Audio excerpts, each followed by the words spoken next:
Les myriophiles sont des plantes aquatiques qui sont enracinées dans le fond des plans d'eau et se développent principalement sous la surface de l'eau.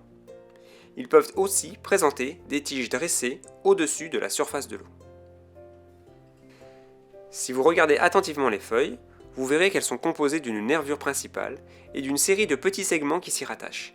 Cette feuille a en fait la même structure qu'une plume. De 3 à 6 feuilles, fines et pennées, sont insérées en un même point appelé verticille. Les verticilles présentent un intervalle régulier le long de la tige principale.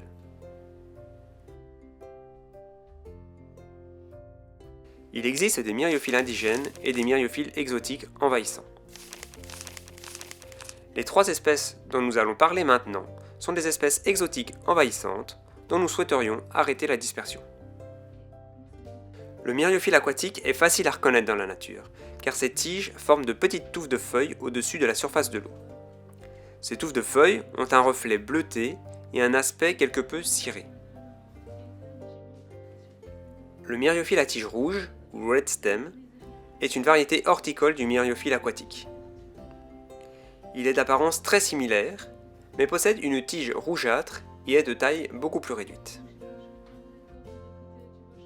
Chez le myriophile hétérophile, les tiges se développent sous l'eau. Les verticilles sont très proches les uns des autres, donnant un aspect dense. On dit que sous l'eau, elles ont l'apparence de queues de renard. En été, cette espèce développe des tiges reproductrices émergées avec des feuilles complètement différentes de celles présentes sous l'eau. Les feuilles sur les tiges émergées sont pointues et dentées. Sous l'eau, occasionnellement, une feuille est disposée hors du verticille, ce qui donne un aspect un peu plus chaotique. C'est là un excellent moyen de valider l'identification.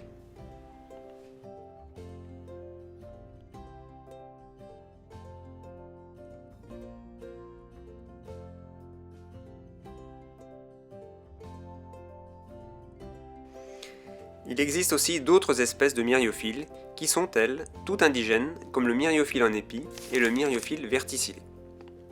Pour ces deux espèces indigènes, les tiges non reproductrices n'atteignent pas le dessus de la surface de l'eau, contrairement aux myriophiles aquatiques. De plus, les feuilles sont insérées de manière très régulière le long de la tige, contrairement aux myriophiles hétérophiles.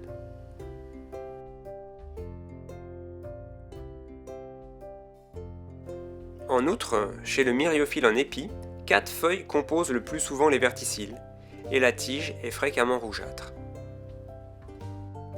Attention, d'autres espèces indigènes peuvent aussi ressembler aux myriophiles. Un exemple est la pesse d'eau, qui émet des tiges hors de l'eau, ayant un aspect de petit sapin. Les feuilles sont toutes lancéolées et ne sont donc pas pennées. Un autre exemple est l'autonie des marais, qui présente aussi des feuilles en forme de plume, mais plus échancrées et à disposition toujours alterne le long de la tige.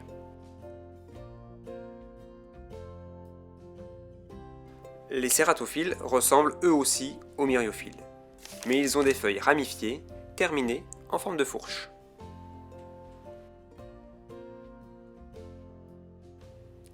Bon courage pour identifier les myriophiles!